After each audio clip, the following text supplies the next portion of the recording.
Hi friends, welcome to my channel Anitha Vijay Tamil vibes. எல்லோரும் எப்படி இருக்கிறீங்க? எல்லோரும் நல்லா இருப்பீங்கன்னு நினைக்கிறேன்.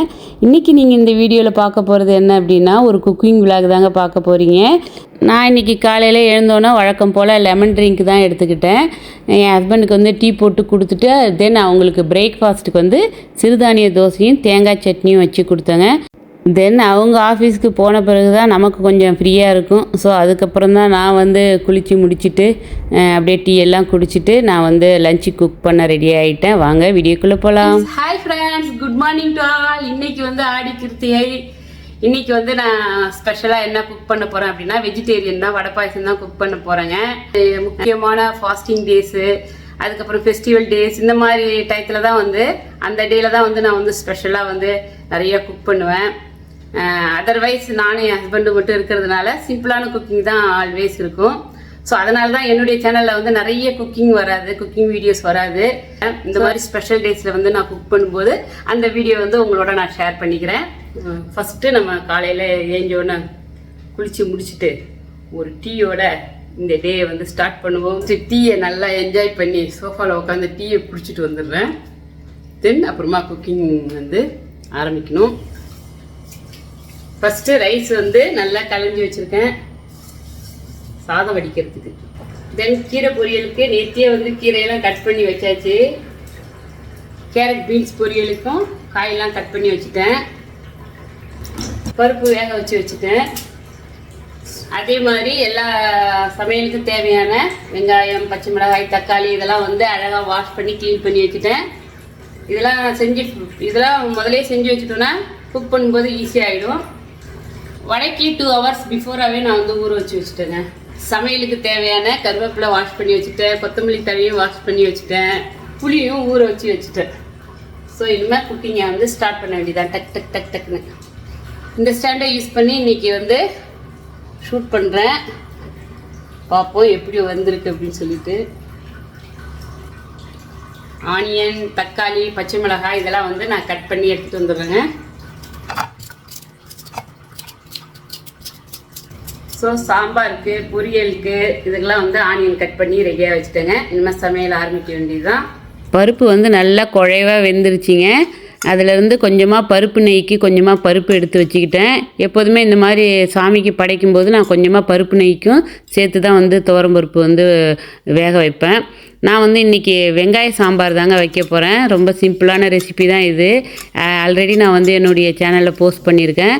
வெங்காயம், பச்சை மிளகா, கொஞ்சமாக மஞ்சத்தூள் இதெல்லாம் போட்டு கொஞ்சமாக வதக்கிட்டு அது கூடயே வந்து கட் பண்ணி வச்சுருக்க தக்காளியும் ஆட் பண்ணிவிட்டு அதை கொஞ்சம் நேரம் வதக்குங்க. வதக்கினோன்னே நம்ம எடுத்து வச்சுருக்கோம் இல்லையா பருப்பு தண்ணி, அதை ஆட் பண்ணி அப்படியே வந்து வேக வைக்க வேண்டியதான்.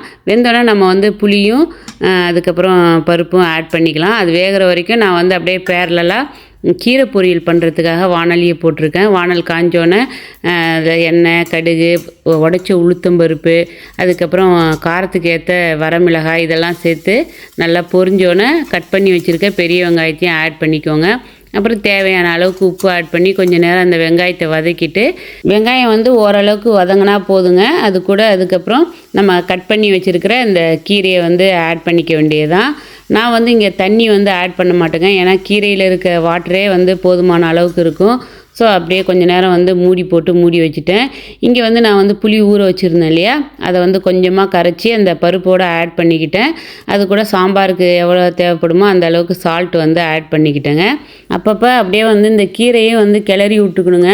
அப்போ தான் இந்த மேலே இருக்க கீரையெல்லாம் வந்து அடியில் வரும், அடியில் இருக்க கீரையெல்லாம் வந்து மேலே வர மாதிரி நம்ம வந்து அப்படியே வந்து நல்லா கிளறி கொடுக்கணும். அப்போ தான் ஒரே மாதிரி வந்து நல்லா கீரை குக் ஆகும். அந்த கீரையோட தண்டை வந்து ப்ரெஸ் பண்ணி பார்த்தோன்னா நல்லா வந்து கீரை குக்காக இருக்கா அப்படிங்கிறது நமக்கு தெரியும். இங்கே வந்து பார்த்திங்கன்னா சாம்பாருக்கு நம்ம வந்து வேக வச்சுருந்தோம் இல்லையா, வெங்காயம், தக்காளி, பச்சை மிளகாய் இதெல்லாம் வந்து நல்லா வெந்துருச்சிங்க.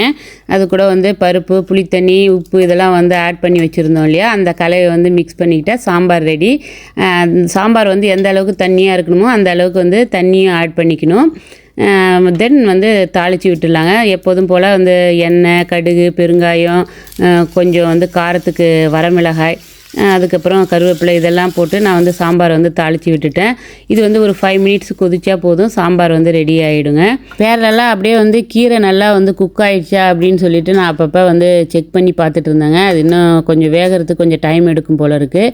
ஸோ அதுக்குள்ளே வந்து ஒரு வேலை பண்ணிடலாம் அப்படின்ட்டு ஆக்சுவலாக வந்து கடுகு தாளிக்கும் போது பார்த்தேன், பாட்டிலில் வந்து கடுகு இது காலியாக இருந்தது. ஸோ அதை அப்படியே ஃபில் பண்ணி வச்சிடலாம் அப்படின்ட்டு கடுகை ஃபில் பண்ண ஆரம்பிச்சிட்டேங்க. ஆக்சுவலாக நான் வந்து கடுகில் வந்து கொஞ்சமாக வந்து கருஞ்சீரகமும் மிக்ஸ் பண்ணி தான் வந்து வச்சுருப்பேன். ஏன்னா கருஞ்சீரகம் வந்து எந்த அளவுக்கு வந்து உடம்புக்கு நல்லது அப்படின்னு சொல்லிட்டு உங்களுக்கு தெரியும். ஸோ அதை வந்து நம்ம தனியாலாம் செப்பரேட்டாக வந்து அதை குக் பண்ணி அந்த ஃபுட்டில் சாப்பிட முடியாது. ஸோ கடுகோடு மிக்ஸ் பண்ணும்போது நம்ம வந்து டெய்லி நமக்கு உடம்புல வந்து இந்த கருஞ்சீரகம் ஆட் ஆகும். ஸோ அதனால தான் நான் வந்து எப்போ கடுகு வச்சுருந்தாலும் அதில் வந்து இந்த கருஞ்சீரகத்தை மிக்ஸ் பண்ணி ஃபில் பண்ணி வச்சுடுவேன். இந்த டிப்ஸுமே நான் வந்து ஒரு யூடியூப் சேனலை பார்த்து தான் தெரிஞ்சுக்கிட்டேன். உங்களுக்கும் இந்த டிப்ஸ் பிடிச்சிருந்தா கண்டிப்பாக ஃபாலோ பண்ணுங்கள், உடம்புக்கு ரொம்ப நல்லது. இங்கே வந்து கீரை வந்து நல்லா செக் பண்ணி பார்த்தேங்க, நல்லா வெந்துடுச்சு. ஸோ அது கூட வந்து கடைசியாக அந்த தேங்காய் பூ போட்டு நல்லா ஒரு கிளறி தேங்காய் வந்து அடுப்பை வந்து ஆஃப் பண்ணிட்டேங்க. கீரையை இறக்கிடலாம் இனிமேல். இங்கே வந்து சாம்பார் பார்த்திங்கன்னா நல்லா கொதிச்சிருச்சிங்க. ஸோ வந்து ஃபைனலாக அந்த கொத்தமல்லி தழையை போட்டு நம்ம வந்து சாம்பாரை இறக்கிட வேண்டியதான். சாம்பாரும் கீரை பொரியலுமே ரெடி ஆகிடுச்சு. நெக்ஸ்ட்டு அதே வானலே வந்து கேரட் பீன்ஸ் பொரியல் பண்ணிடலாம் அப்படின்னு சொல்லிட்டு வானலை க்ளீன் பண்ணிவிட்டு அதை வந்து அடுப்பில் போட்டிருக்கேங்க. இன்னொரு பர்னரில் வந்து சாதம் குக் பண்ணிடலாம் அப்படின்னு சொல்லிட்டு ரைஸ் வந்து வச்சுருக்கிறேன். வானல் நல்லா காஞ்சோன்னே வந்து கொஞ்சமாக எண்ணெய் ஊற்றி கடுகு உளுத்தம்பருப்பு இதெல்லாம் போட்டுட்டு அந்த பெரிய வெங்காயம் கருவேப்பிலை இதெல்லாம் போட்டு கொஞ்சம் நேரம் வதக்கிட்டு நம்ம கட் பண்ணி வச்சுருக்க அந்த கேரட் பீன்ஸ் இதெல்லாம் ஆட் பண்ணிக்க வேண்டியதான். இது கூட நான் வந்து கொஞ்சம் ஊற வச்சுருந்த கடலைப்பருப்பு ஆட் பண்ணியிருக்கேங்க. நெக்ஸ்ட்டு கொஞ்சமாக மஞ்சத்தூளும் காரத்துக்கு வந்து குழம்பு மிளகாய் தூள் தாங்க ஆட் பண்ணியிருக்கேன். இந்த பொரியலுக்கு வந்து குழம்பு மிளகாய் தூள் போட்டு செஞ்சால் தான் வந்து டேஸ்ட்டாக இருக்கும். அப்படியே வந்து கொஞ்சமாக தண்ணி தெளித்து மூடி போட்டு வேக வச்சிட்டோன்னா கேரட்டும் பீன்ஸும் கொஞ்சம் நேரத்தில் வெந்துடும். அப்படியே பக்கத்துலேயே வந்து சின்ன பர்னர் இருக்குங்க, அதில் வந்து பாயாசம் பண்ணிடலாம் அப்படின்னு சொல்லிட்டு சின்ன கிண்ணத்தில் வந்து பால் கொதிக்க வச்சுருக்கேன். பால் பாயாசம் தான் பண்ண போகிறேன். தென் இங்கே வந்து ரைஸும் நல்லா வந்து கொதிச்சிட்ருக்குங்க. ரசத்துக்காக நான் போட்டிருந்த பேன் வந்து நல்லா காஞ்சிடுச்சு. அது கூட வந்து கொஞ்சமாக எண்ணெய் ஊற்றி 2 வரமிளகாய் எல்லாம் போட்டு நல்லா அது பொரிஞ்ச உடனே கொஞ்சமாக வந்து பெருங்காயமும் ஆட் பண்ணிவிட்டு நம்ம வந்து கூட்டி வச்சுருக்க ரசத்தை அதில் வந்து ஆட் பண்ணிட வேண்டியதான். இன்றைக்கி நான் வந்து தக்காளி ரசம் தாங்க பண்ண போகிறேன். என்னுடைய ஸ்டைலில் நான் வந்து தக்காளி ரசம் எப்படி பண்ணுவேன் அப்படிங்கிறத ஆல்ரெடி நான் வந்து என்னுடைய சேனலில் போஸ்ட் பண்ணியிருக்கேன். கண்டிப்பாக செக் பண்ணி பாருங்கள் ஃப்ரெண்ட்ஸ். ரசத்தை பொறுத்த வரைக்கும் ரொம்ப கொதிக்கக்கூடாது அப்படின்னு சொல்லுவாங்க. ஜஸ்ட்டு அப்படியே வந்து நுரக்கட்டி வந்தோடனே நம்ம வந்து ரசத்தை இறக்கணும் அப்படின்னு சொல்லுவாங்க. அப்பப்போ அந்த கேரட் பீன்ஸ் பொரியலையும் அப்படியே செக் பண்ணிவிட்டுங்க. சிம்மில் தான் வச்சுருக்கேன், அது நல்லா வேகட்டும் அப்படின்னு சொல்லிட்டு. இங்கே வந்து ரைஸ் நல்லா வெந்துடுச்சிங்க. ஸோ அதை வடித்தாச்சு. இந்த கேரட் பீன்ஸ் பொரியல் வந்து நல்லா வெந்த பிறகு அது கூட வந்து தேங்காய் பெருஞ்சீரகம் வந்து மிக்ஸ் பண்ணி அரைச்சி கிரைண்ட் பண்ணி ஆட் பண்ணணும். ரசம் வந்து நல்லா நுர கட்டி வந்துருச்சிங்க. ஸோ அதையும் இறக்கிட்டு தேங்காயும் பெருஞ்சீரகம் மிக்சியில் வந்து அப்படியே கொரப்பாக வந்து கிரைண்ட் பண்ணிவிட்டு அந்த பொரியலோடு வந்து ஆட் பண்ணிக்கிட்டேங்க. கொஞ்சமாக வந்து மிக்சி கழுவி கொஞ்சமாக தண்ணி ஆட் பண்ணிக்கலாம்.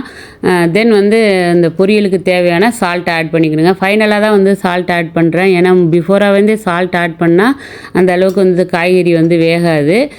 ஸோ அந்த நம்ம மிக்சி கழுவி ஊற்றணும் இல்லையா, அந்த தண்ணிலாம் வந்து கொஞ்சம் சுண்டுற வரைக்கும் அந்த பொரியல் அப்படியே இருக்கும். ஆல்மோஸ்ட் அது வெந்துடுச்சு. அந்த தண்ணி சுண்டணும், அதனால தான் அது வந்து நான் அடுப்பில் வச்சுருக்கிறேன். நெக்ஸ்ட்டு பால் பாயாசத்துக்கு வந்து பால் நல்லா கொதித்து பொங்கி வந்துடுச்சிங்க. அது கூட இந்த வீட் சேமியா அப்படின்னு சொல்லியிருந்தேன் இல்லையா, கொஞ்சம் மெலுசாக இருக்கும், அந்த சேமியா தான் ஆட் பண்ணியிருக்கேன். அது கூட ஒரு பிஞ்சு வந்து சால்ட்டை ஆட் பண்ணேன். அதுக்கப்புறம் ஒரு 3 ஸ்பூன் சுகரை ஆட் பண்ணிவிட்டு கொஞ்சமாக வந்து இந்த மில்க் பவுடரும் வந்து கரைச்சி வச்சுருக்கேங்க. நல்லா டேஸ்ட்டாக இருக்கும் பாயாசத்தில் ஆட் பண்ணும்போது. ஃபைனலாக வந்து ஏலக்காயும் 2 ஏலக்காய் வந்து தட்டி போட்டாச்சுங்க. நல்லா வாசனையாக இருக்கும் பாயாசத்துக்கு. இங்கே வந்து பார்த்திங்கன்னா பொரியல் வந்து ரெடி ஆகிடுச்சிங்க. ஸோ அதை வந்து வேறு ஒரு பாத்திரத்துக்கு மாற்றிட்டேன். நெக்ஸ்ட்டு பாயாசத்துக்கு வந்து ஒரு கரண்டியில் நெய் ஊற்றி அது நல்லா நெய் காஞ்சோன்னே முந்திரி திராட்சை இதெல்லாம் நல்லா வந்து இந்த பொன்னிறமாக வறுத்து அப்படியே பாயாசத்தில் மிக்ஸ் பண்ணிட வேண்டியதாங்க. ஸோ அதையும் மிக்ஸ் பண்ணிட்டேன். அதே கரண்டியில் நெய் ஊற்றி நான் வந்து இந்த பருப்பு கொஞ்சம் எடுத்து வச்சுருந்தேன் இல்லையா, பருப்பு நெய் அப்படின்னு சொல்லிட்டு அதுக்கு வந்து அப்படியே கொஞ்சமாக சின்ன சீரகம், அதுக்கப்புறம் பச்சை மிளகாய், கருவேப்பிலை, பெருங்காயம் இதெல்லாம் வந்து அப்படியே ஆட் பண்ணி அந்த பருப்பு நெய்யும் அப்படியே தாளித்து விட்டுட்டேங்க. ஃபைனலாக வந்து வடைகளும் சுட்டு எடுத்தாச்சுங்க. நான் வந்து இன்றைக்கி மசால் வடை தான் பண்ணேன். என்னுடைய ஸ்டைலில் வந்து மசால் வடையில் இந்த கடலப்பருப்போடு என்னென்னலாம் ஆட் பண்ணி செய்வேன் அப்படிங்கிறத வந்து என்னுடைய சேனல்லே வந்து நிறைய வடை ரெசிபி வந்து போஸ்ட் பண்ணியிருக்கேங்க. உங்களுக்கு டைம் கிடைக்கும்போது கண்டிப்பாக செக் பண்ணி பாருங்கள் ஃப்ரெண்ட்ஸ். இந்த வடையெல்லாம் பொரித்து எடுத்தோன்னா அதே ஆயிலில் வந்து அப்பளமும் பொரித்து எடுத்துட்டேன். ஓகே ஃப்ரெண்ட்ஸ், ஒரு வழியாக குக்கிங் முடிஞ்சிருச்சு. ஒயிட் ரைஸ், வெங்காய சாம்பார், தக்காளி ரசம், வெட்டிக்கீரை பொரியல், பீன்ஸ் கேரட் பொரியல்,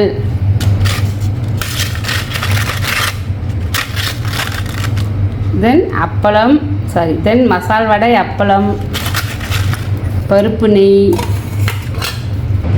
ஃபைனலாக கொஞ்சமாக பாயாசம். ஓகே ஃப்ரெண்ட்ஸ், நான் வந்து ஆடி கிருத்திகைக்காக எங்கள் வீட்டில் செஞ்ச ஸ்பெஷல் லஞ்சு கோம்போ இது தான். இந்த ரெசிபிலாம் உங்களுக்கு பிடிச்சிருக்குன்னு நினைக்கிறேன். உங்களுக்கு இந்த ரெசிபிலாம் பிடிச்சிருந்தா கண்டிப்பாக உங்கள் வீட்டில் இதே மாதிரி ட்ரை பண்ணி பாருங்கள். ட்ரை பண்ணி பார்த்துட்டு உங்களுக்கு எப்படி வந்தது அப்படிங்கிறத கமெண்ட்டில் சொல்லுங்கள் ஃப்ரெண்ட்ஸ். ஆஃப்டர் லஞ்சுக்கு அப்புறம் எப்போதும் போல் வழக்கம் போல் வந்து வெசல்லாம் க்ளீன் பண்ணி வச்சுட்டு நான் வந்து நைட்டு டின்னருக்கு வந்து ஏற்கனவே வந்து லஞ்சு வந்து கொஞ்சம் ஹெவியாக இருந்ததுனால ஒன்லி நாங்கள் 2 பேருமே ஃப்ரூட்ஸ் மட்டும் தான் எடுத்துக்கிட்டோங்க. Okay friends, next video meet பண்ணுவோம். பாய்.